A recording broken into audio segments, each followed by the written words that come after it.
चलिए हम लोग आज शुरू करते हैं, है ना। हम लोग लास्ट क्लास में पढ़े थे कि इलेक्ट्रोलाइसिस हम लोग पढ़े थे ना, आर्टिकल नंबर 2, ठीक है। उसी में हम लोग लास्ट हेडिंग पढ़े थे, क्या पढ़े थे, product of electrolysis depends on, कि आपका इलेक्ट्रोलाइसिस का जो प्रोडक्ट है वो किस किस फैक्टर पे डिपेंड करेगा। तो क्या क्या था, ये लास्ट क्लास का ही है ना, हम लोग यहाँ से आगे बढ़ेंगे, एक बार सुन लीजिए। तो पहला था आपका नेचर ऑफ इलेक्ट्रोलाइट, दूसरा आपका था नेचर ऑफ इलेक्ट्रोड। इलेक्ट्रोड आपका फर्दर बताए थे दो तरह का होता है, एक आपका है नॉन अटैकिंग इलेक्ट्रोड, जिसका एग्जांपल आपका प्लेटिनम और ग्रेफाइट है, और दूसरा हम लोग पढ़ते हैं अटैकिंग इलेक्ट्रोड, है जिसका एग्जांपल क्या था, कॉपर था। तीसरा आपका फैक्टर जो डिपेंड करता है ना, वो आपका है कंसंट्रेशन ऑफ सॉल्यूशन, और चौथा आपका था charge density pass through the solution, ठीक है, कि कितना आप करंट को पास करा रहे हैं तो फाइनल प्रोडक्ट पे क्या उसका इफेक्ट होगा, ठीक है। तो यहां तक तो ये लास्ट का था, है ना। हम लोग अब इसी से कंटिन्यू करते हैं, कंटिन्यू अभी हम लोग क्या पढ़ेंगे, तो हम लोग इलेक्ट्रोलाइसिस पढ़ेंगे। तो दो तरह का सॉल्यूशन था मेरे पास, एक था मोल्टन स्टेट में, दूसरा आपका था एक्वस स्टेट में। तो एक एग्जांपल हम लोग कल देखे थे पिछले क्लास में कि आपका हम लोग जब इलेक्ट्रोलाइसिस करेंगे किसका, मोल्टन या फ्यूज्ड NaCl का, तो उस समय आपका एनोड और कैथोड पे क्या बनेगा। उसी तरह से आपका दूसरा इलेक्ट्रोलाइट आएगा एक्वस स्टेट में, कि अगर हम लोग उसी NaCl को हम लोग जब क्या कर लेंगे, एक्वस स्टेट में लेंगे, तो आपका फाइनल प्रोडक्ट एनोड और कैथोड पे क्या बनेगा, ठीक है। यहाँ तक तो पहले का बात था। हम लोग अब इस इलेक्ट्रोलाइसिस का हम लोग क्वेश्चन करते हैं ना, क्वेश्चन यहाँ से किस तरह से आता है, ठीक है। इसको मिटाते हैं, आगे हम लोग देखते हैं। चलिए हम लोग एग्जांपल का बात करते हैं इस इलेक्ट्रोलाइसिस का। तो एक हम लोग देखिए जो कल भी पढ़े थे, इलेक्ट्रोलाइसिस ऑफ मोल्टन NaCl, क्या था आपका ये, molten NaCl using platinum electrode, ठीक है। यहाँ पे वही चीज है, प्लेटिनम इलेक्ट्रोड ले रहे हैं, नॉन अटैकिंग इलेक्ट्रोड ले रहे हैं, लेकिन हम लोग इलेक्ट्रोलाइट किस स्टेट में ले रहे हैं, मोल्टन स्टेट में ले रहे हैं, ठीक है।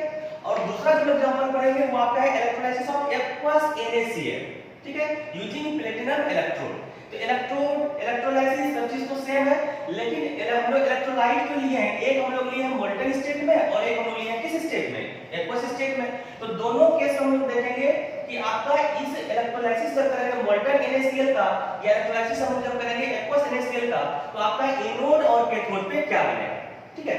तो हमको मोल्टन हम लोग पढ़े ही थे, है ना। तो मोल्टन हम लोग क्या देखे थे, आपका ये इलेक्ट्रोलाइटिक सेल था, ठीक है, इसमें आपका ये इलेक्ट्रोड था, दो इलेक्ट्रोड था आपका ये, और इसमें ये इलेक्ट्रोलाइट था। जैसे हम लोग अभी किसका लिया, हम लोग NaCl का लिया इलेक्ट्रोलाइट हम लोग, है ना। और इसी इलेक्ट्रोलाइट को, है ना, इलेक्ट्रोलाइट हम लोग क्या किए, फिर इस इलेक्ट्रोड को हम लोग एक्सटर्नल सर्किट से जोड़ दिए थे, ठीक है। तो ये पॉजिटिव पोल था एक्सटर्नल सर्किट का, और आपका ये नेगेटिव पोल था। तो पॉजिटिव जिसको जोड़े थे ये भी पॉजिटिव था, जिसको हम लोग क्या बोले थे, एनोड बोले थे, और नेगेटिव इन से जिस इलेक्ट्रोड को जोड़े थे उसको हम लोग क्या बोले थे, कैथोड बोले थे। और जैसे हम लोग यहाँ से करंट को फ्लो कराएंगे तो क्या होगा, ये NaCl जो है इलेक्ट्रोलाइट आपका वो डिकम्पोज करेगा, ब्रेक करेगा। तो ब्रेक करके क्या बना था, ये Na+ और Cl- में क्या करेगा, ये टूट जाएगा आपका। ये कैटायन में टूटा और एनायन में टूटा। तो इसी में हम लोग फिर क्या देखे थे कि आपको बस बता देना है कि ये एनोड पे कौन जाएगा और उससे क्या बनना है, और कैथोड पे कौन जाएगा उससे क्या बनना है आपका, है ना। जब भी आपको इलेक्ट्रोलाइसिस करने के लिए आएगा, चाहे वो मोल्टन स्टेट का रहे चाहे वो एक्वस स्टेट का रहे, आपको उसमें करना क्या है, आपको एनोड और कैथोड पे फाइनल प्रोडक्ट बताना है। तो एनोड पे कौन जाएगा, तो हम बताए थे एनोड पे कौन जाता है, एनायन जाता है। तो एनोड पे एनायन जब जाएगा, ये Cl- से भी आपका एनायन है, ये एनोड पे चला जाएगा। और कैथोड पे कौन जाएगा, तो कैटायन जाएगा। तो कैटायन में क्या आ गया आपका यहाँ पे Na+ है, तो Na+ कौन चला जाएगा, जो कैटायन है वो कैथोड चला जाएगा। एनोड पे कौन सा प्रोसेस, तो हम लोग बात किए थे कि एनोड पे क्या होता है आपका, ऑक्सीडेशन होता है। तो इस पे एनोड पे क्या हो जाएगा, यहाँ पे ऑक्सीडेशन होगा।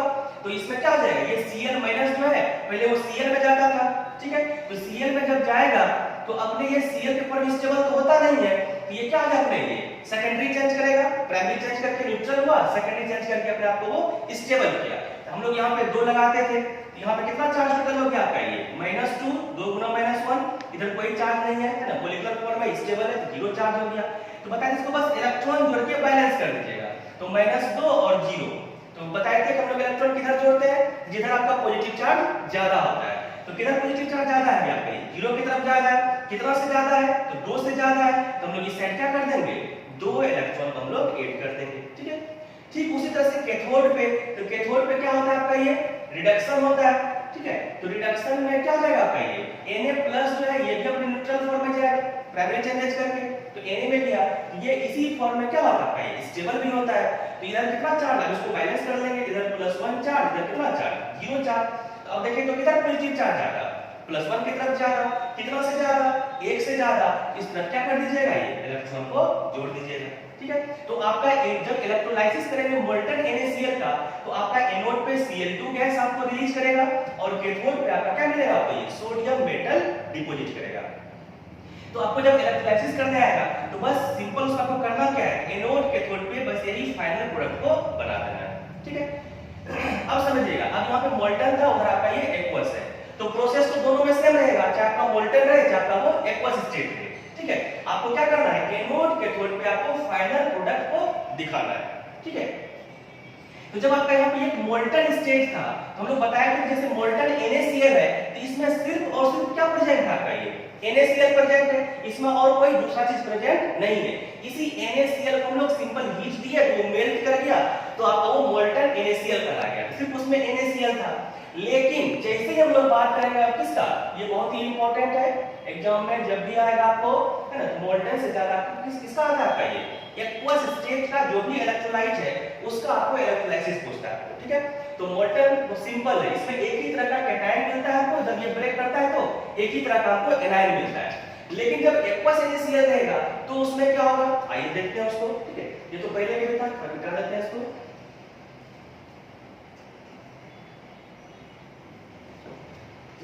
हम लोग बात करते हैं एक्वस NaCl का, ठीक है। हेडिंग सेम है, electrolysis of aqueous NaCl using platinum electrode. अंतर है बस मोल्टन और एक्वस का, क्या दोनों में डिफरेंस आएगा, आइए देख लेते हैं उसको। जब भी आपको यहाँ पे एक बात अब कर रहा है एक्वस NaCl का, मोल्टन तो है नहीं, अब आ गया बात एक्वस NaCl। तो एक्वस NaCl का मतलब क्या हुआ, एक्वस मतलब समझ रहे हैं उसमें वाटर भी क्या है, एड है, मिला हुआ है ना, अच्छा खासा अमाउंट में। तो एक्वस NaCl, तो NaCl तो है ही उसमें और साथ साथ अब उसमें क्या आता है, ये वाटर भी अब आपका है ना। एक्वस NaCl का मतलब क्या हो गया कि NaCl के साथ साथ उसमें क्या आता है, ये वाटर मॉलिक्यूल भी है। तो अब जब ब्रेक करेगा तब इसके थ्रू हम लोग करंट को पास कराएंगे ना, यही इलेक्ट्रोलाइट है ना, यहाँ मोल्टन था अब उसी को हम लोग क्या कर देंगे, हम एक्वस कर देंगे। तो जब इलेक्ट्रोलाइट पास करेगा तो NaCl तो टूटेगा ही आपका, जैसे पहले टूट रहा था Na+ और Cl- में, ठीक उसी तरह से वाटर का भी इलेक्ट्रोलाइसिस होगा, वाटर भी तो ब्रेक करेगा। जब वाटर ब्रेक करेगा ये किसमें कन्वर्ट कर जाएगा आपका, ये H+ और OH- में ब्रेक कर जाएगा, ठीक है। तो दोनों में क्या डिफरेंस आया, तो देखिए तो जब आपका मोल्टन NaCl था तो उसमें आपके पास सिर्फ क्या था, सिर्फ NaCl था, यानी जब इसके थ्रू करंट को पास करा रहे हैं तो आपके पास एक कैटायन और एक एनायन मिल रहा है, एक यानी Na+ और Cl- मिल रहा है। लेकिन जब उसी NaCl को हम लोग किस फॉर्म में ले गए, एक्वस फॉर्म में ले गए, तो और जब उसके थ्रू हम लोग करंट को पास कराए तो आपके पास दो तरह का कैटायन और दो तरह का आपके पास एनायन मिल रहा है, ठीक है। ये डिफरेंस है मोल्टन और एक्वस में, कि जब मोल्टन था तो आपके पास एक ही तरह का कैटायन था और एक ही तरह का आपके पास एनायन था। लेकिन जब एक्वस NaCl ले लिए, एक्वस फॉर्म में ले लिए तो आपके पास एक से अधिक तरह का कैटायन मिल रहा है और एक से अधिक तरह का आपको एनायन मिल रहा है, ठीक है। तो जब इलेक्ट्रोलाइसिस बोलेगा तो इसको करना क्या है, तो बताएगा आपको एनोड और कैथोड पे प्रोडक्ट बनाना है, ठीक है। तो जब एनोड कैथोड पे प्रोडक्ट बनाएंगे तो एनोड पे जाएगा एनायन और कैथोड पे जाएगा कैटायन। लेकिन अब दोनों में डिफरेंस क्या है, जब आपका मोल्टन था तो आपके पास एक ही तरह का कैटायन था और एक ही तरह का एनायन था, तो कोई दिक्कत नहीं था। कैटायन को हम लोग कैथोड पे भेज दिए थे और जो आपके पास एनायन था इसको हम लोग क्या भेज दिए थे, एनोड पे भेज दिए थे। लेकिन जब एक्वस फॉर्म में लिए तो आपके पास दो तरह का कैटायन और दो तरह का आपके पास एनायन आ रहा है। तो कैटायन एक रहे चाहे एक से अधिक रहे, एनायन एक रहे या एक से अधिक रहे, उसमें से इलेक्ट्रोड पे कोई एक ही जाता है। जैसे हम बात करें कि आपके पास दो तरह के कैटायन है, एक सोडियम आयन है एक हाइड्रोजन आयन है, तो कैटायन दो तरह का हुआ, लेकिन इस दोनों में से इस एनोड पे क्या होगा, यानी कैटायन एक कैथोड पे जाएगा, तो इस दोनों कैटायन में से कोई एक ही कैटायन ऐसा होगा जो कैथोड पे जाएगा और इस दोनों एनायन में से कोई एक ही एनायन ऐसा होगा जो आपका कहां जाएगा, वो एनोड पे जाएगा। तो कहने का मतलब क्या हुआ, तो पहले आपको पता करना होगा कि इस दोनों कैटायन में से कौन सा ऐसा कैटायन है जो कैथोड पे जाएगा, इस दोनों एनायन में से कौन सा ऐसा एनायन है जो एनोड पे जाएगा। तो पहले हमको ये पता चलेगा तब तो हम लोग बनाएंगे कि एनोड पे क्या बनेगा, कैथोड पे क्या बनेगा। ठीक है, दोनों में डिफरेंस क्लियर हुआ। एक आपका मोल्टन था, एक आपका एक्वस था। तो मोल्टन का हम जब इलेक्ट्रोलाइसिस करते हैं तो आपके पास एक ही कैटायन एक ही एनायन मिलता है, यहाँ पे कोई दिक्कत नहीं है, कैटायन कैथोड पे जाएगा, एनायन एनोड पे जाएगा। लेकिन वही आपका NaCl जब एक्वस फॉर्म में आएगा तो एक से अधिक कैटायन है, एक से अधिक एनायन है। तो कैटायन एक रहे या एनायन एक रहे या उससे अधिक रहे, उस दोनों में से कोई एक ही कैटायन ऐसा होगा जो कैथोड पे जाएगा और उस दोनों एनायन में से कोई एक ही एनायन ऐसा होगा जो आपका एनोड पे जाएगा। अब दोनों में से कौन जाएगा इसको हमको पता करना होगा, है ना। जब तक ये पता नहीं चलेगा हमारा तब तक क्वेश्चन नहीं बनेगा। तो हम लोग कैसे पता करते हैं कि इस दोनों कैटायन में से कौन सा कैथोड पे जाएगा, इस दोनों कैटायन में से कौन सा आपका एनोड पे जाएगा। इसको समझने के लिए मेरे पास एक टर्म आता है डिस्चार्ज पोटेंशियल, या उसी को बोलते हैं हम लोग डिपोजिशन पोटेंशियल। तो पहले क्या होता है डिस्चार्ज पोटेंशियल, उसको समझेंगे तब आपका ये क्वेश्चन बन पाएगा। ठीक है, इसको लिख लीजिए, फिर मतलब आगे बढ़ते हैं।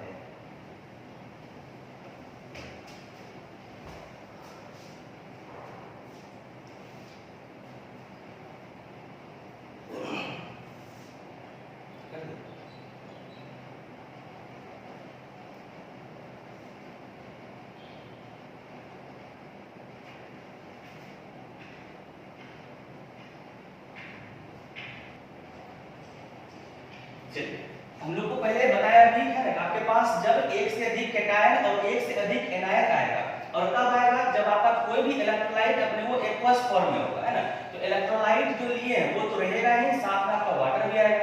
तो जाहिर सी बात है कि आपके पास है ना दो तरह का कैटायन मिल जाएगा और दो तरह का आपके पास एनायन मिल जाएगा। तो साथ साथ हम लोग एक बात और बताए कि आपका कैटायन या एनायन एक रहे या एक से अधिक रहे, उसमें से कोई एक ही ऐसा होता है जो कैटायन जैसे है तो वो कैथोड पे जाएगा और एनायन अपने एनोड पे जाएगा। ठीक है, तो कौन जाएगा, है ना, तो दोनों में से कौन जाएगा ये डिसाइड करता है उसका डिस्चार्ज पोटेंशियल, है ना, या उसी को हम लोग बोलते हैं डिपोजिशन पोटेंशियल।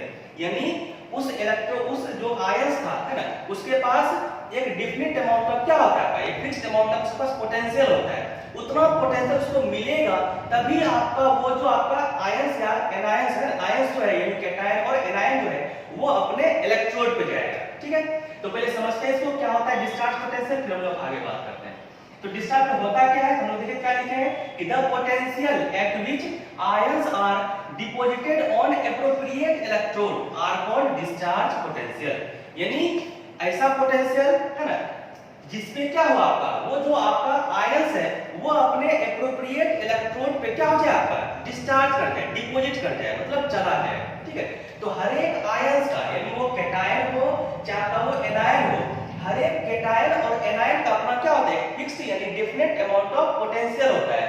उतना पोटेंशियल उसको मिलेगा तभी आपका वो कैटायन एनायन क्या करेगा अपने इलेक्ट्रोड की तरफ जाएगा। वो समझ रहे हैं बात। ठीक है, और नीचे हम लोग लाइन लिखे हैं कि minimum the value of discharge potential more tendency to deposited on electrode. यानी जिस आयंस के लिए डिस्चार्ज पोटेंशियल का वैल्यू जितना कम होगा उस आयंस का टेंडेंसी क्या होता है उतना ही ज्यादा होता है इलेक्ट्रोड पे डिपॉजिट करने का। ठीक है, यानी जैसे मान लीजिए ये सोडियम आयन है, ये हाइड्रोजन आयन है, इसके लिए डिस्चार्ज पोटेंशियल का वैल्यू मान लेते हैं 2 वोल्ट है, इसके लिए मान लेते हैं कितना वोल्ट है 1 वोल्ट है।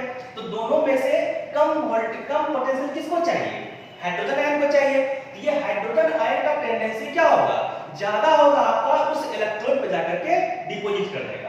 ठीक है, तो आपको ये जब जानना पड़ेगा ना, ये किसका डिफिनेशन हो गया है ना कि ये डिपॉजिट जो करेगा वो किसके कारण से करेगा तो अपने डिस्चार्ज पोटेंशियल कारण करेगा। और जिस आयंस का डिस्चार्ज पोटेंशियल का वैल्यू जितना कम होगा मिनिमम होगा उसका टेंडेंसी क्या होगा उतना ही ज्यादा होगा इलेक्ट्रोड पे डिपॉजिट करने का। ये तो डिफिनेशन हुआ आपके लिए समझ गए, लेकिन हमको कैसे पता चलेगा कि किसका डिस्चार्ज पोटेंशियल ज्यादा है और किसका डिस्चार्ज पोटेंशियल कम है। ठीक है, तो इसके लिए एक सीरीज आता है जिसको बोलते हैं हम लोग बाद में बोलेंगे इलेक्ट्रोकेमिकल सीरीज, है ना। तो वो सीरीज आपको दिखा देता है कि किसका पोटेंशियल ज्यादा है और किसका पोटेंशियल कम है। ठीक है, हम लोग उस सीरीज को याद रखेंगे और अपना क्वेश्चन यहाँ पे बन जाएगा। ठीक है, तो यहाँ पे आपको ये मेनली समझना था कि आखिर डिपॉजिट करेगा कौन, तो वही करेगा जिसके लिए डिस्चार्ज पोटेंशियल का वैल्यू कम होगा। ठीक है, तो किसका ज्यादा होता है, किसका कम होता है, तो वो कैटायन के लिए अपना अलग होता है, एनायन के लिए अलग होता है। तो हम लोग इस डिस्चार्ज पोटेंशियल के वैल्यू का हम लोग बात करेंगे किसके लिए, फॉर कैटायन। ठीक है, इसको लिख लीजिए पहले, फिर हम लोग आगे बात करेंगे।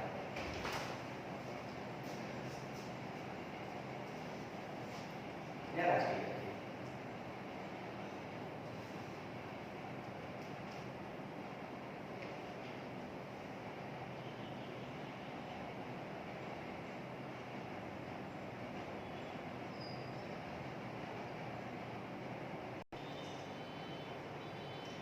चलिए हम लोग बात करते हैं डिस्चार्ज पोटेंशियल किसके लिए, फॉर कैटायन के लिए, है ना। जैसे आपका यहाँ पे सोडियम आयन था और हाइड्रोजन आयन था, तो इस दोनों कैटायन में से कौन सा कैटायन आपका कैथोड पे जाएगा, है ना। ये हमको कैसे पता चलेगा, उसके लिए एक सीरीज आता है ना, ये हम लोग लिखे हैं जितना भी कैटायन है उसका हम लोग डिस्चार्ज पोटेंशियल का वैल्यू लिखे हैं किस ऑर्डर में, डिक्रीजिंग ऑर्डर में, यानी ऊपर से हम लोग जब नीचे आएंगे, है ना, ये देखिएगा ऊपर से हम लोग जब नीचे आएंगे तो इस कैटायन का डिस्चार्ज पोटेंशियल का वैल्यू क्या करते जाएगा, डिक्रीज करते जाएगा। और वैल्यू जब करें डिस्चार्ज पोटेंशियल का डिक्रीज करते जाएगा तो टेंडेंसी जो होगा डिपॉजिट करने का इलेक्ट्रोड पे वो क्या करते जाएगा, उसका इंक्रीज करते जाएगा।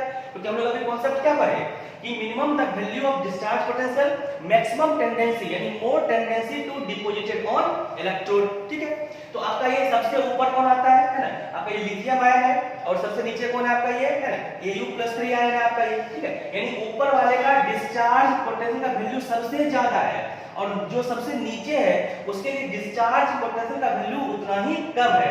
तो अगर हम दोनों में कंपेयर करें तो ये नीचे जो जितना जो नीचे रहेगा उसके लिए डिस्चार्ज पोटेंशियल का वैल्यू उतना ही क्या है, कम है, तो उसका टेंडेंसी क्या हो जाएगा, उतना ही ज्यादा होगा क्या चीज, इलेक्ट्रोड पे जाकर के डिपॉजिट करने का। ठीक है, ये लंबा चौड़ा है आपका ये टेबल है आपका ये, जिसको आपको ध्यान रखना है। ठीक है, ये टेबल आपको इलेक्ट्रोकेमिस्ट्री में एक बहुत बार आएगा और इस टेबल से क्वेश्चन एग्जाम में आता ही आता है ना। हम लोग आर्टिकल नंबर 2 में भी ये टेबल पढ़ रहे हैं और जब हम लोग आर्टिकल नंबर 4 पढ़ेंगे इलेक्ट्रोकेमिकल से तो वहां पे भी आपको यही टेबल मिलेगा जिसको हम बोलते हैं इलेक्ट्रोकेमिकल सीरीज बोलते हैं। ठीक है, और इस सीरीज से एक क्वेश्चन आपका फिक्स ही है ना, आता ही आता है। तो हम लोग इसको याद कैसे रखेंगे, है ना, याद रखने के लिए, है ना, कुछ लिख लीजिए इसमें, है ना, जिससे याद रह जाइए। इसको याद रख देते हैं, लेके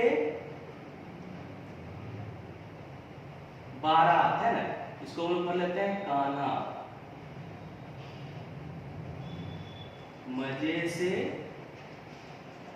आला, है ना, एल, उसके बाद आपका आता है एमएन है, फिर जिंक है, इसको लोग पढ़ लेते हैं मंजन, है ना, सीआर, इसको पढ़ लेते हैं कर, एपी हो गया फेंक दे,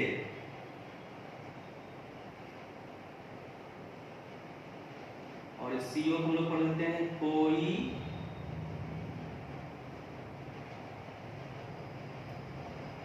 निगाहें, एसेंस हो गया आपका सुंदरी, इसको हम लोग पढ़ लेते हैं प्यार।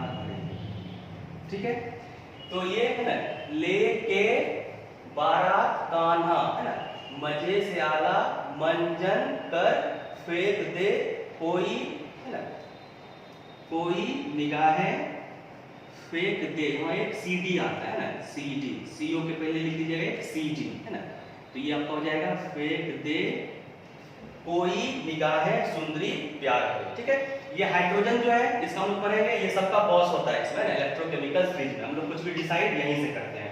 और नीचे का जो है इसको आप सिंपल इसको छापा से रखेंगे, CHAPA, ठीक है, छापा। ठीक है, ये आपका जो सीरीज जो है ना, ये आपका बहुत इंपॉर्टेंट सीरीज है, अगर इसको आप याद रखते हैं तो समझिए आपका एग्जाम में एक क्वेश्चन आपका निश्चित रूप से बनेगा। ठीक है, तो इस सीरीज में आपका देखिए तो जो जितना नीचे रहेगा उसका डिस्चार्ज पोटेंशियल का वैल्यू उतना ही कम होगा आपका, तो उसका टेंडेंसी जो डिपॉजिट करने का होगा उतना ही क्या होगा, इसका ज्यादा हो जाएगा। ठीक है, जैसे हम लोग क्वेश्चन का यहाँ पे बात करें, देखिए तो आपके पास यहाँ पे क्या था, सोडियम आयन था और आपके पास एक यहाँ पे हाइड्रोजन आयन था।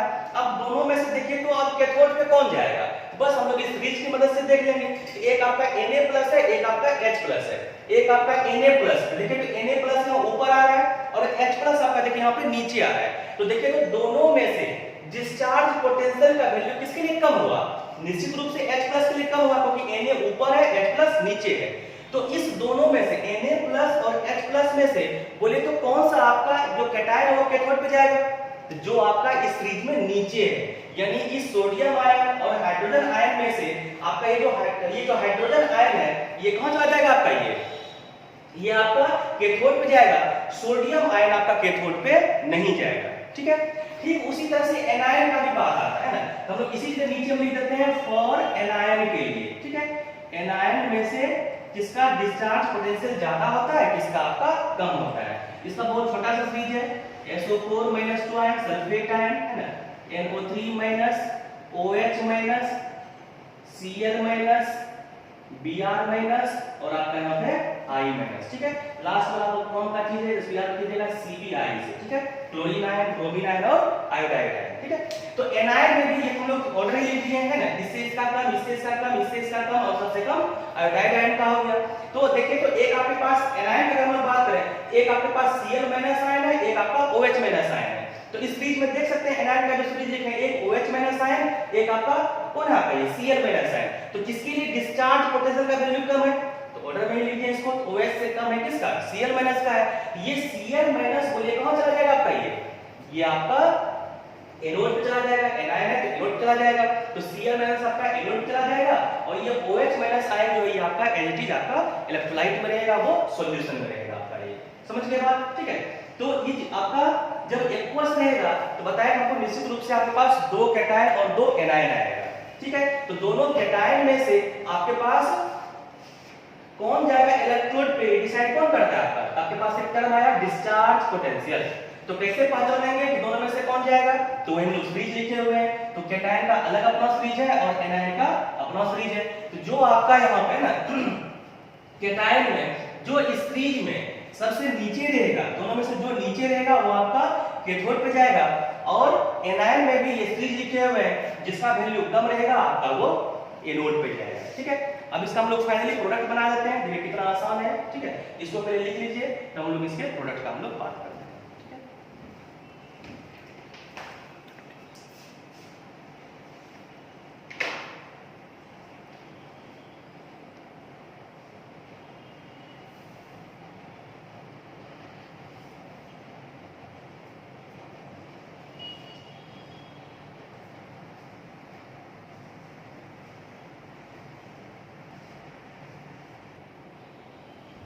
ठीक है, चलिए हम लोग तब क्वेश्चन पे आते हैं। ठीक है, तो क्वेश्चन तो वही है जो अभी लिखे थे हम लोग, electrolysis of aqueous NaCl using platinum electrode. हम लोग इसका फाइनली प्रोडक्ट बनाते हैं, है ना। तो आपका एक्वस NaCl था, क्या बताया था अभी, NaCl प्लस H2O होगा एक्वस जो फॉर्म है। ये जब इलेक्ट्रिक करंट जब पास कराएंगे ये है ना, NaCl भी ब्रेक करेगा Na+ और Cl- में, और वाटर भी ब्रेक करेगा H+ और OH- में। तो अब आपके पास दो तरह का कैटायन है, दो तरह का एनायन है। तो अब हमको प्रोडक्ट तो यही बनाना है कि मेरा एनोड पे कौन जाएगा, क्या बनना है, और आपका कैथोड पे क्या बनना है। ठीक है, तो अब हमको पता करना होगा, जैसे कैथोड पे कौन जाएगा, कैटायन जाएगा, तो दोनों कैटायन में से कौन सा आपका कैथोड पे जाएगा, उसके लिए आपका यही सीरीज है कैटायन के लिए। एक Na+ था जो ऊपर है और एक आपका H+ है जो आपका नीचे है। तो दोनों में से किसके लिए डिस्चार्ज पोटेंशियल का वैल्यू कम हुआ, तो H+ के लिए कम हुआ। तो आपका ये H+ जो है आपका वो कहां चला जाएगा, आपका ये कैथोड पे चला जाएगा। ठीक उसी तरह से एनायन के लिए अगर हम लोग बात करें तो आपके पास Cl- है और OH- है। तो Cl- और OH- तो किसके लिए वैल्यू कम है, तो OH से कम किसका है, Cl- का है। तो जिसके लिए वैल्यू कम डिस्चार्ज पोटेंशियल का वो आपका एनोड पे चला जाएगा। तो दोनों Cl- OH- में से आपका ये Cl- देखिए तो कौन चला जाएगा, आपका ये एनोड पे चला जाएगा। ठीक है, तो कैटायन एक रहे या एक से अधिक रहे उसमें से कोई एक ही जाएगा कैथोड पे, एनायन एक रहे या एक से अधिक रहे उसमें से कोई एक ही एनायन है जो आपका कहां जाएगा, ये एनोड पे जाएगा।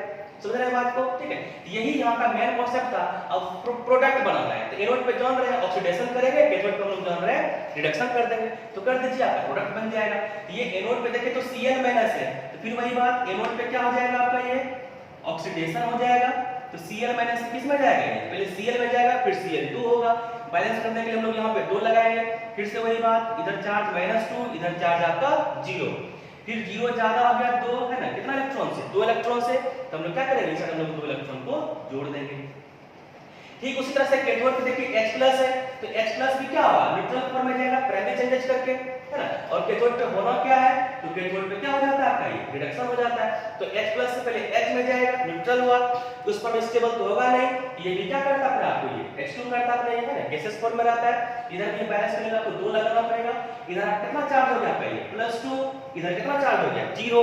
तो अब देखिए तो किधर पॉजिटिव चार्ज ज्यादा, इधर ज्यादा हुआ, +2 ज्यादा हुआ 0 से, कितना से ज्यादा हुआ, 2 से ज्यादा हुआ। इस साइड क्या कर दीजिएगा, 2 इलेक्ट्रॉन को ऐड कर दीजिएगा, तो आपका ये प्रोडक्ट बनके तैयार है। तो इधर देखिए तो क्या हो गया आपका, ये एनोड पे आपका क्लोरीन गैस इवॉल्व कर रहा है और कैथोड पे आपका यहाँ पे क्या हो रहा है आपका, ये हाइड्रोजन गैस इवॉल्व कर रहा है। ठीक है, एग्जाम का यही क्वेश्चन होता है कि जब हम लोग ऑब्जेक्टिव में जब आता है कॉम्पिटिटिव एग्जाम में, है ना, बोर्ड में आपको ये बनाने के लिए भी आएगा, लेकिन कंप्लीट जब आपको तो ऑप्शन टिक करना है, उसमें यही क्वेश्चन आता है electrolysis of aqueous NaCl using platinum electrode. तो एनोड पे क्या होगा, एनोड पे कौन सा गैस इवॉल्व कर रहा है, क्लोरीन गैस इवॉल्व कर रहा है, और कैथोड पे क्या बन रहा है आपका, यहाँ पे हाइड्रोजन गैस इवॉल्व कर रहा है। ठीक है, इसका खास बात ये है कि इस एक्वस NaCl का जब इलेक्ट्रोलाइसिस करते हैं तो ये जो क्लोरीन गैस जो आपका एनोड में इवॉल्व कर रहा है, इसको हम लोग कॉमर्शियली भी यूज करते हैं। हम लोग क्लोरीन गैस अगर हमको कॉमर्शियली चाहिए तो कैसे हम लोग उसको बनाते हैं, तो इसी तरह बनाते हैं हम लोग। सिंपल NaCl है, सॉल्ट है, नमक है, उसका हम लोग इलेक्ट्रोलाइसिस कर देते हैं, तो एनोड पे हमको कौन सा गैस मिल जाता है, हमको Cl2 गैस हमको मिल जाता है, जिसका हम लोग कॉमर्शियल यूज भी करते हैं क्लोरीन गैस के फॉर्मेशन के लिए, है ना, इवोल्यूशन के लिए। ठीक है, तो ये आपका प्रोडक्ट बन गया आपका, है ना। इस साथ साथ इसमें क्वेश्चन और भी आता है कॉम्पिटिटिव एग्जाम में कि आपका देखे तो आपके पास 2 तरह का कैटायन था, 2 तरह का एनायन था। ठीक है, एनोड कैथोड हम लोग प्रोडक्ट को बना दिए, और इसमें क्या क्वेश्चन आ सकता है, तो और क्वेश्चन आता है यहाँ से। तो देखिए तो आपका 2 तरह का कैटायन था, एक कैटायन तो कैथोड चला गया, 2 तरह का एनायन था, वो एनायन कौन चला गया आपका, ये एनोड पे चला गया। लेकिन आपका इलेक्ट्रोलाइट में कुछ बच भी गया, है ना। तो जैसे में इलेक्ट्रोलाइट को हम लोग क्या बच गया यहाँ पे, जब बंद करेंगे तो यहाँ पे देखिए तो आपका Na+ बच रहा है, और आपका यहाँ पे क्या बच रहा है आपका, ये इलेक्ट्रोलाइट में सॉल्यूशन में OH- बच रहा है। एक कैटायन चला गया कैथोड पे, एक एनायन चला गया आपका एनोड पे, लेकिन Na+ और OH- ये तो बच गया सॉल्यूशन में ना। तो ये दोनों क्या करता है, आपस में कंबाइंड करके क्या बना लेगा, फिर से देखिए तो नया कंपाउंड NaOH का फॉर्मेशन कर देगा आपका, ये है ना, क्योंकि H+ चला गया कैथोड पे, Cl चला गया आपका एनोड पे। तो जो बच गया एक कैटायन Na+ है, और आपका यहाँ पे OH- बच रहा है उसमें, तो दोनों मिलके क्या बना लेगा, वो NaOH बना लेता है आपका ये। ठीक है, तो जब आप सॉल्यूशन में NaOH आपका बन रहा है, तो देखिए तो NaOH जो है उसका नेचर कैसा होता है, ये बेसिक होता है। तो एक पूछेगा बनेगा क्या, तो बनेगा NaOH। बोलेगा कि जब हम लोग इलेक्ट्रोलाइसिस, नया क्वेश्चन में पूछता है कि जब हम लोग इलेक्ट्रोलाइसिस करेंगे एक्वस NaCl का, तो उस सॉल्यूशन का इलेक्ट्रोलाइट का नेचर कैसा हो जाएगा। तो देखिए तो NaOH बन रहा है, यानी उसमें आपको फ्री OH- मिल रहा है आपको, और जिसमें फ्री OH- मिलेगा उसका नेचर कैसा हो जाएगा आपका, वो बेसिक नेचर हो जाएगा। और जब नेचर बेसिक हो जाएगा तो हम लोग ये भी पढ़े थे कि वहां का pH जो होगा उस सॉल्यूशन का, बोले तो वो pH क्या हो जाएगा आपका, ये 7 से अधिक हो जाएगा, है ना। pH का वैल्यू अगर 7 से कम है तो एसिडिक नेचर, 7 है तो न्यूट्रल, और 7 से जब अधिक हो जाएगा तो उसका नेचर कैसा हो जाएगा आपका, ये बेसिक नेचर हो जाएगा। ठीक है, तो ये 2-3 क्वेश्चन यहाँ से ऑब्जेक्टिव में आता है कि जब इलेक्ट्रोलाइसिस करेंगे एक्वस NaCl का यूजिंग प्लैटिनम इलेक्ट्रोड, तो इसमें क्या क्या पूछ सकता है। एक पूछेगा कि एनोड पे क्या बनेगा, किस चीज का फॉर्मेशन होगा, तो Cl2 गैस का फॉर्मेशन होगा। कैथोड पे क्या बनेगा, हाइड्रोजन गैस का फॉर्मेशन होगा। मीडियम कैसा हो जाएगा सॉल्यूशन का, तो बेसिक हो जाएगा। क्या बनेगा, NaOH बनेगा, और उस सॉल्यूशन का pH कैसा हो जाएगा, तो 7 हो जाएगा ना, ग्रेटर देन 7 हो जाएगा, क्योंकि बेसिक मीडियम है। तो जब मीडियम बेसिक रहेगा, है ना, तो उसका pH वहां कितना हो जाएगा आपका, 7 से अधिक हो जाएगा। ठीक है, तो जब भी आपका इलेक्ट्रोलाइसिस आएगा एक्वस, किसी भी एक्वस फॉर्म का, तो आपको इतना बात आपको उसमें बढ़ाना होता है या पूछा जा सकता है। ठीक है, तो लिख लीजिए इसको पहले, तो हम लोग एक और क्वेश्चन देखेंगे, तो हम लोग आगे बढ़ेंगे।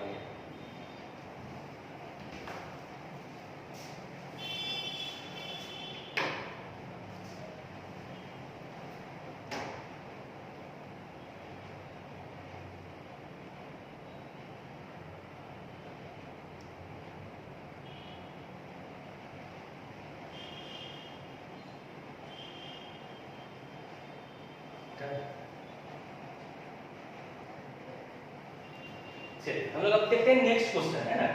फॉर्मेट वही रहेगा, बस आपका जो इलेक्ट्रोलाइट है हम लोग उसको बदल दिए यहाँ पे। अब क्वेश्चन देखिए क्या हो गया आपका कि इलेक्ट्रोलाइसिस ऑफ एक्वस CuSO4, है ना, copper sulphate using platinum electrode. ठीक है, तो जिस तरह से भी आपका एक्वस NaCl था, अब क्या कर देगा वो एक्वस CuSO4 कर दिया। तो बात तो वही होगा, है ना। तो CuSO4 है तो CuSO4 तो रहेगा ही, और साथ में एक्वस है तो उसका बोलिए फिर से क्या मिलेगा आपको, वाटर मिलेगा, H2O मिलेगा। जब इसका हम लोग इलेक्ट्रोलाइसिस करेंगे, इलेक्ट्रिक करंट पास कराएंगे इस इलेक्ट्रोलाइट के थ्रू, फिर से इसका डिकम्पोजिशन होगा, ब्रेक करेगा, तो कैसे टूटेगा ये, Cu टूट जाएगा, Cu+2 और SO4 -2 में ब्रेक करेगा, अपने आयंस में टूटेगा। और फिर वाटर कैसे टूटेगा आपका, ये H+ और OH- में टूट जाएगा। देखिए तो फिर से आपके पास क्या मिल गया, 2 कैटायन मिल गया और आपके पास 2 एनायन मिल गया आपका। तो फिर से वही बात, जब आपको एक से अधिक कैटायन और एक से अधिक एनायन होगा, इस क्वेश्चन को हम लोग बना पाएंगे किसकी मदद से, with the help of discharge potential. अब फिर बताइए तो दोनों इस कैटायन में से कौन सा कैटायन आपका कैथोड पे जाएगा, तो बस देख लेते हैं हम लोग इस सीरीज को। तो एक देखिए आपके पास H+ आ रहा है और दूसरा आपका Cu+2 आ रहा है। तो अब देखिए तो दोनों में से H+ और Cu+2 दोनों में से कौन आपका नीचे है, किसका वैल्यू कम है, Cu+2 का कम है, क्योंकि H+ से ये नीचे आ रहा है, यानी जिसका डिस्चार्ज पोटेंशियल का वैल्यू जितना कम, उसका टेंडेंसी इलेक्ट्रोड पे डिपॉजिट करने का उतना ही ज्यादा है। यानी इस दोनों कैटायन में से आपका ये Cu+2 जो है ये आपका कहां चला जाएगा, ये कैथोड पे चला जाएगा। ठीक इसी तरह से एनोड पे कौन जाएगा आपका, तो आपके पास दो तरह का एनायन, एक SO4 -2, एक SO4 -2 और दूसरा कौन है आपका ये OH-, एक SO4 -2, एक OH-। तो देख लीजिए किसका वैल्यू कम है, तो OH में से क्या आपका वैल्यू कम है डिस्चार्ज पोटेंशियल का, H compare to SO4 -2 sulphate ion से। तो OH- आयन जो है वो कहां चला जाएगा आपका, ये एनोड पे चला जाएगा। अब आप सिंपल इसका क्या बना दीजिए, प्रोडक्ट बना दीजिए, क्या बनेगा इसमें, ऑक्सीडेशन और रिडक्शन करके। तो कैथोड का तो सिंपल है, कैथोड पे आपका यहाँ पे क्या हो जाएगा, रिडक्शन हो जाएगा। तो Cu+2 से किसमें चला जाएगा, वो Cu में चला जाएगा, है ना, मेटल फॉर्म में कन्वर्ट हो जाएगा फ्लूइड फॉर्म में। इसको यहाँ पे कितना चार्ज आपका हो गया, +2 चार्ज, यहाँ पे कोई चार्ज नहीं है ना, एलिमेंटल स्टेट में कितना हो गया 0। तो कौन ज्यादा हो गया, 0+2 ज्यादा, कितना से ज्यादा, 2 से ज्यादा। इस साइड में क्या कर देंगे, 2 इलेक्ट्रॉन को ऐड कर देना, हम लोग बैलेंस हो गए। ठीक उसी तरह से एनोड पे क्या बनेगा, एनोड पे देखिए OH- है ना, ये कैसे टूटता है, आइए इसको समझिएगा।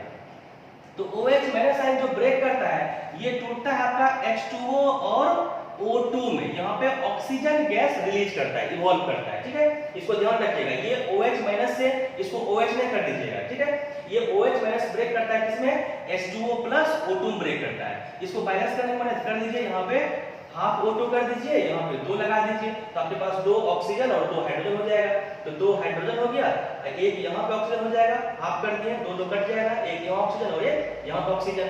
तो इधर कितना चार्ज हो गया आपका, ये -2, इधर देखिए H2O भी कोई चार्ज नहीं, न्यूट्रल है, ये भी 0, हाफ O2 है ना, यहाँ हम लोग क्या लिखे हैं, हाफ O2, ये भी कितना हो गया 0। तो एक तरफ -2, इधर ओवरऑल कितना चार्ज होगा आपका 0 हो गया। तो फिर कौन ज्यादा, ये 0 वाला ज्यादा -2 से, कितना से ज्यादा, 2 से ज्यादा। इस साइड क्या कर दीजिएगा, 2 इलेक्ट्रॉन को ऐड कर दीजिएगा, ठीक है।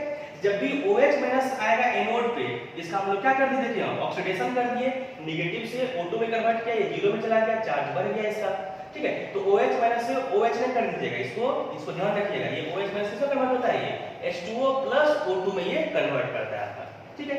ये तो प्रोडक्ट का बात हो गया। तो एनोड पे क्या बनेगा, ऑक्सीजन गैस यहाँ पे इवॉल्व करेगा, और कैथोड पे क्या बनेगा, यहाँ पे कॉपर मेटल डिपॉजिट करेगा। एक बात तो ये हो गया, एनोड पे क्या बनेगा, कैथोड पे क्या बनेगा। फिर से इलेक्ट्रोलाइट में क्या होगा, तो देखिए तो आपका यहाँ पे Cu+2 और आपका OH-, ये कहां चला गया आपका, दोनों इलेक्ट्रोड पे चला गया। तो सॉल्यूशन में क्या बच गया आपका, H+ और SO4- आयन बच गया, ठीक है। तो जब H+ आयन बच गया आपका कहां पे, सॉल्यूशन में, तो वहां का मीडियम कैसा कर देगा, वो लोग जानते हैं जहां पे H+ मिलेगा वहां का मीडियम कैसा हो जाएगा, एसिडिक हो जाएगा। फॉर्मेशन किस चीज का हो जाएगा, जब H+ और SO4- आपस में जुड़ेगा तो H2SO4 सल्फ्यूरिक एसिड का फॉर्मेशन कर लेगा। और जब फिर वही बात, मीडियम जब क्या हो गया आपका, एसिडिक हो गया, तो बताइए तो वहां का pH क्या हो जाएगा आपका, ये 7 से कम हो जाएगा, 7 से कम हो जाएगा, ठीक है।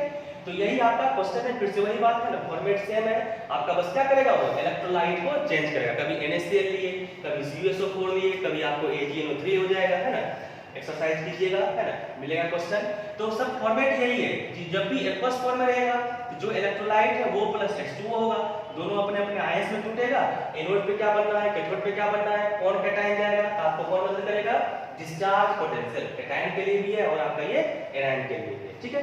तो एनोड पे कौन जाएगा, क्या बनेगा, कैथोड पे कौन जाएगा, क्या बनेगा, और सॉल्यूशन में क्या बच जाएगा, है ना, जो बचेगा आपस में वो क्या बना लेगा, है ना, तो जो बनेगा उसको हम लोग देख लेंगे यहाँ पे, ठीक है।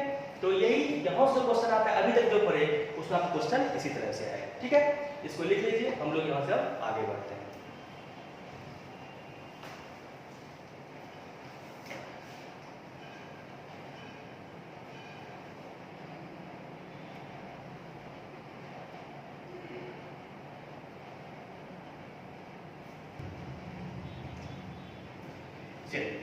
अगला हम लोग एक क्वेश्चन करते हैं, इसमें देखें तो electrolysis of aqueous CuSO4 using copper electrode, है ना। दोनों क्वेश्चन में देखें तो कुछ डिफरेंस लग रहा है आपको। एक देखिए आपने इधर हम लिखे हैं electrolysis of aqueous CuSO4 using, यहां तक तो सेम मिलेगा आपको। यहां पे था प्लेटिनम इलेक्ट्रोड और यहां पे क्या लिखे हम लोग, कॉपर इलेक्ट्रोड, ठीक है। हम लोग पढ़े थे कि इलेक्ट्रोड आपका दो तरह का होता है, एक हम लोग पढ़े थे नॉन अटैकिंग इलेक्ट्रोड और एक हम लोग पढ़े थे अटैकिंग इलेक्ट्रोड। तो प्लेटिनम और ग्रेफाइट कैसा इलेक्ट्रोड था आपका, वो नॉन अटैकिंग इलेक्ट्रोड था, ठीक है। वो फर्दर जो उस पे डिपॉजिट कर रहा है उसके साथ रिएक्शन नहीं कर रहा है। लेकिन हम लोग यहाँ पे क्या कर रहे हैं, अटैकिंग इलेक्ट्रोड ले रहे हैं, कॉपर इलेक्ट्रोड ले रहे हैं। और आप अच्छे से देखिएगा तो जिस हम लोग मेटल का हम लोग सॉल्यूशन तैयार किए CuSO4, यहाँ भी कॉपर है, कॉपर मेटल का हम लोग यहाँ पे सॉल्यूशन तैयार किया, इलेक्ट्रोलाइट तैयार किए, उसी का हम लोग यहाँ पे क्या ले रहे हैं, मेटल भी तैयार कर लिए, इलेक्ट्रोड भी तैयार कर लिए हम लोग यहाँ पे, ठीक है। तो इस प्रोसेस को हम लोग क्या बोलते हैं, ये आपका देखा हुआ है ना, पहले देख लेते हैं इसको आप 10th में भी पढ़े हैं, जिसको आप लोग पढ़े हैं हेडिंग है मेटलर्जी, और उसी में एक हेडिंग आता है प्यूरिफिकेशन ऑफ मेटल, है ना। उसमें यही पढ़े होंगे कि जिस मेटल को आपको प्यूरिफाई करना है, आपको उसको प्यूरिफाई करना है, ठीक है। तो उसी का हम लोग क्या करते हैं, सॉल्यूशन तैयार करते हैं और उसी का हम लोग इलेक्ट्रोड बनाते हैं, यानी एनोड और कैथोड बनाते हैं। तो यहाँ पे इलेक्ट्रोड जब कॉपर का ही है तो ये जो दोनों इलेक्ट्रोड है आपका, ये जो दोनों इलेक्ट्रोड है आपका एनोड और कैथोड,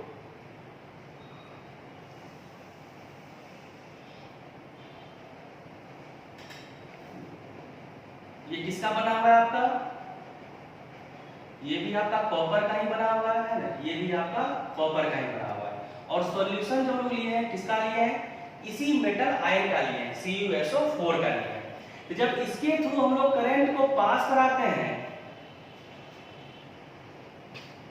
प्रोसेस आपको देखने में इलेक्ट्रोलाइसिस जैसा ही लगेगा आपको, है ना। यहाँ आपका ये कैसा है चार्ज, पॉजिटिव है निगेटिव है, आपका ये इसका पॉजिटिव होगा, ये आपका एनोड पोल हो गया और इसका पॉजिटिव निगेटिव हो जाएगा, निगेटिव से कनेक्ट है, तो ये क्या हो जाएगा आपका, ये कैथोड हो जाएगा, ठीक है। तो एनोड और कैथोड किसका बना हुआ है, फिलहाल दोनों कॉपर का ही बना हुआ है। तो जैसे ही हम लोग यहाँ से करंट को पास करेंगे, यहाँ पे होता क्या है, ये जो कॉपर मेटल है यही यहाँ पे क्या कर जाता है, रिएक्ट कर जाता है ना, रिएक्टिव होता है। तो यहाँ से एनोड है तो एनोड पे क्या होता है आपका, ऑक्सीडेशन होता है। तो ये Cu जो था, है ना, यहाँ ये जो एनोड पे है, ये एनोड पे क्या हो जाएगा आपका, ये सिर्फ करंट को पास नहीं किया, जो कॉपर का ये आपका एनोड जो बना हुआ था वही आपका ब्रेक कर गया है, यानी एनोड है तो एनोड हम लोग पढ़े क्या होता है यहाँ पे, ये प्रोसेस तो फिक्स है, ऑक्सीडेशन, यानी ये Cu से कन्वर्ट कर जाएगा किसमें, Cu+2 में, है ना। ये Cu चला गया किसमें, Cu+2 में, और यही Cu+2 क्या हो जाएगा, फिर कहां चला जाता है, ये कैथोड पे चला जाता है, कैटायन है तो कैटायन पे किधर मूव कर जाएगा, कैथोड पे चला जाएगा आपका। तो कैथोड पे देखिए तो क्या हो गया, कैथोड हम लोग जानते हैं रिडक्शन होता है, तो ये जब रिडक्शन होगा तो ये Cu+2 कन्वर्ट किसमें कर जाएगा, फिर से देखिए आपका ये Cu में कन्वर्ट कर जाएगा, ठीक है। तो इसको फिर वही बात बैलेंस कर लीजिए, पहले इधर चार्ज 0, इधर चार्ज कितना हो गया +2, तो ये ज्यादा हो गया +2 0 से, कितना से ज्यादा, 2 से ज्यादा, इधर हम लोग दो इलेक्ट्रॉन को जोड़ देंगे, इधर वही बात +2, इधर आपका 0, अब ये +2 ज्यादा, कितना से ज्यादा, 2 से ज्यादा, तो हम क्या कर दिया यहाँ पे दो इलेक्ट्रॉन को जोड़ दिए, ठीक है। अब इसमें समझिएगा, जब हम लोग इलेक्ट्रोलाइसिस किए CuSO4 का, जिसका सॉल्यूशन जिस मेटल का उसी का हम लोग जब इलेक्ट्रोड बनाए, तो देखिए तो आप इलेक्ट्रोलाइट का कुछ हुआ क्या, इलेक्ट्रोलाइट का यहाँ पे कुछ नहीं हो रहा है, जो आपका मेटल एनोड था वही मेटल यहाँ पे टूट रहा है, यानी आपका उसका ऑक्सीडेशन और ऑक्सीडाइज कर रहा है, तो Cu से Cu+2 में चला गया, और फिर फर्दर इसी मेटल, यही जो मेटल था Cu+2, वो आपका कहां चला गया, आपका वो इसका रिडक्शन होने के लिए एनोड पे कैथोड पे चला गया आपका ये। तो यही Cu+2 किसमें कन्वर्ट करेगा, आपका ये Cu में कन्वर्ट करेगा, ठीक है। तो इस प्रोसेस में क्या होता है, आपका इलेक्ट्रोलाइट का यहाँ जो कंसंट्रेशन जो है वो रिमेन सेम रहता है, और इस प्रोसेस को हम लोग बोलते हैं प्यूरिफिकेशन ऑफ मेटल। जब आपका हम लोग मेटलर्जी पढ़ेंगे 12th में ही पढ़ना है हमको, तो वहां पे जब आपका मेटल का प्यूरिफिकेशन करना होता है, तो ये क्या करते हैं हम लोग, ये एनोड जो बना होता है वो इम्प्योर मेटल का रहता है, और कैथोड भी उसमें इम्प्योर ही रहता है, इसको पतला जैसा बनाते हैं। जैसे ही करंट इसके थ्रू पास कराएंगे, यही मेटल यहाँ से क्या होने लगता है, टूटने लगता है, डिपोजिट करने लगता है, ठीक है। ये Cu से चला जाएगा Cu+2 में, और वही Cu+2 फिर कहां चला जाएगा, आपका ये कैथोड चला जाएगा। तो जो भी आपका इम्प्योरिटी अभी बचा होगा वो तो नीचे जाकर के जमा हो जाएगा, और जो प्योर Cu+2 होगा वो कहां जाकर डिपोजिट कर जाएगा, ये कैथोड पे जाकर के डिपोजिट कर जाएगा। इसलिए हम लोग यहाँ पे एक टर्म बोलते हैं कि एनोड जो होता है वो इम्प्योर मेटल रहता है, और जो कैथोड जो होता है वो आपका क्या होता है, यहाँ पे प्योर मेटल का होता है, ठीक है। और इस प्रोसेस का हम लोग यूज करते हैं, जो हम लोग अभी किए यहाँ पे, इसको लिख लीजिएगा, this process is used in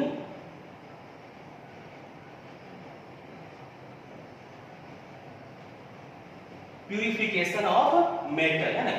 इसका बस इलेक्ट्रोलाइसिस तो कर रहे हैं, लेकिन आपका ये इलेक्ट्रोलाइसिस नहीं है, इसको हम लोग क्या बोलते हैं, प्यूरिफिकेशन ऑफ मेटल बोलते हैं। क्यों? क्योंकि यहाँ पे इलेक्ट्रोलाइट का कुछ हो ही नहीं रहा है ना, इसमें क्या हो रहा है, आपका ये कंसंट्रेशन ऑफ इलेक्ट्रोलाइट, है ना, रिमेन्स सेम, है ना। मतलब जितना हम लोग CuSO4 जितना हम लोग पहले लिए थे वो तो उसी तरह रह गया, सिंपल आपका इलेक्ट्रोड ही था, है ना, एनोड कैथोड ही था, वही आपका रिएक्शन में पार्टिसिपेट कर गया। एनोड पे जो कॉपर था वो ऑक्सीडाइज करके Cu+2 में चला गया सॉल्यूशन में, और उसी Cu+2 का फर्दर क्या हो गया, आपका ये कैथोड पे जाकर के रिडक्शन हो गया, तो फिर से हमको यहाँ पे Cu मिल गया। तो यहाँ जो Cu था पहले आपका ये इम्प्योर था, है ना, जो आपका एनोड पे है, लेकिन कैथोड पे जो Cu आया ये कैसा आपका आ गया, मेटल आपका ये प्योर मेटल आ गया, है ना। इसलिए इसको हम लोग बोलते हैं, प्रोसेस का नाम हो जाता है इसका प्यूरिफिकेशन ऑफ मेटल। इसमें इलेक्ट्रोलाइट का कुछ नहीं हो रहा है, इसलिए बॉडी में सेम रहता है, कांस्टेंट रहता है, एग्जाम में आता है। ये ध्यान रखिएगा कि जब आपका इलेक्ट्रोलाइसिस आ रहा है तो कैसा इलेक्ट्रोड है उस पर भी डिपेंड कर रहा है। हम लोग लिखे थे अभी कि final product of electrolysis depends on, एक हेडिंग ये भी था, नेचर ऑफ इलेक्ट्रोड। तो देखिए जब प्लेटिनम इलेक्ट्रोड था वही सॉल्यूशन है, तो एनोड कैथोड पे कुछ और मिल रहा है आपको, एनोड पे O2 मिल रहा है और कैथोड पे Cu मिल रहा है। लेकिन जब हम लोग इलेक्ट्रोड को कॉपर ही कर दिए, जिसका सॉल्यूशन उसी मेटल का हम लोग इलेक्ट्रोड बना लिए, तो आपका देखिए तो क्या बन रहा है, एनोड पे Cu+2 बन रहा है और कैथोड पे आपका Cu बन रहा है। तो प्रोडक्ट में डिफरेंस है, तो क्वेश्चन लगाते इसमें ध्यान रखिएगा कि आपका इलेक्ट्रोड भी कैसा दिया गया है। तो इसमें दो बात आया, एक आपका सॉल्यूशन कैसा है, मोल्टन में है कि एक्वस में है, और दूसरा आपका इलेक्ट्रोड कैसा है ना।